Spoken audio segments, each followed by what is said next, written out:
My grandfather was a legend. He was given the name Peter Edward Chapman. However, everyone knew him as Bowlby Pete. The man actually took cannonballs to the stomach for a living in the circus. People came from miles around to see him perform. They'd point at the big top and say, "There goes the bravest man on earth." Others said he was the craziest. Either way, they bought tickets. But he wasn't always a legend. Once upon a time, he was just an ordinary kid. Well, mostly ordinary. You see, Potbelly Pete Chapman had an iron stomach. Literally. According to the family history, he swallowed an iron pot on a dare in grade 8. Most kids got detention. Pete got a circus career. The circus was in our blood. My father was a part of the show, his father before him too. For generations, the Chapman men answered the call of the greatest show on earth. And even as a kid, I could feel it.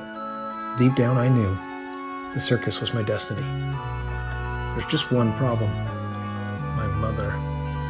Ever since my father's unfortunate clown car accident, she ruled our house with an iron fist rather than an iron belly. She believed school should prepare me for a normal life, a sensible life, a life without cannonballs. She did not approve of me following in the oversized footsteps of the Chapman men before me. So the ringmaster outfit came off, and on went the uniform of the average kid, or at least on the outside. Because some dreams are just too big to leave at home. At school, I began building my act. First came my great escape, locked inside a school locker.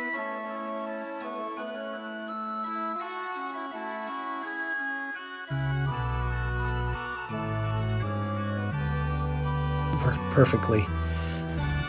Unfortunately, nobody was watching. Still, every great performer starts somewhere. Soon the crowd started to form.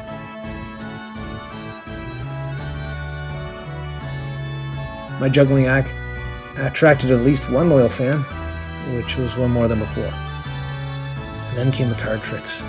The audience grew. The cheers grew louder. The people gathered. For the first time, I wasn't imagining the circus, I was creating it.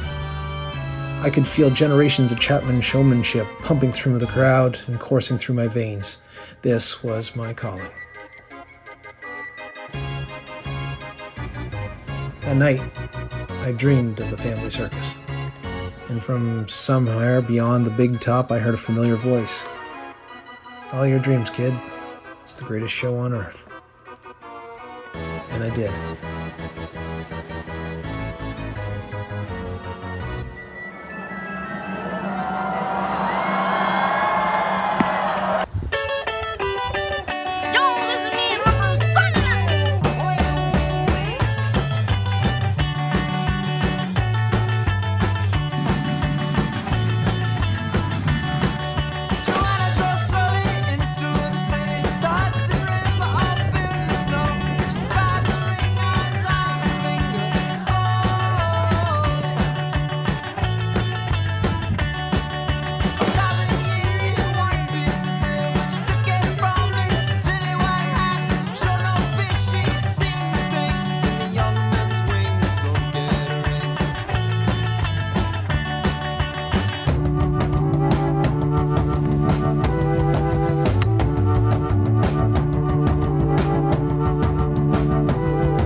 Maybe the greatest show on earth isn't a circus tent. Maybe it isn't cannonballs or card tricks or clown cars.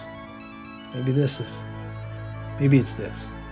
Friends, memories, taking chances, learning who you are, and sharing the stage with people you'll never forget. This is our greatest show on earth. These days, I bring my own kids to the circus. And when the lights come up and the crowd begins to cheer, I see the same spark in their eyes. Maybe they'll become a performer. Maybe they won't. But I hope they always have that courage to chase what excites them, to step into the spotlight, to take a chance, to dream big. Because every generation deserves its own greatest show on earth. And now, it's their turn.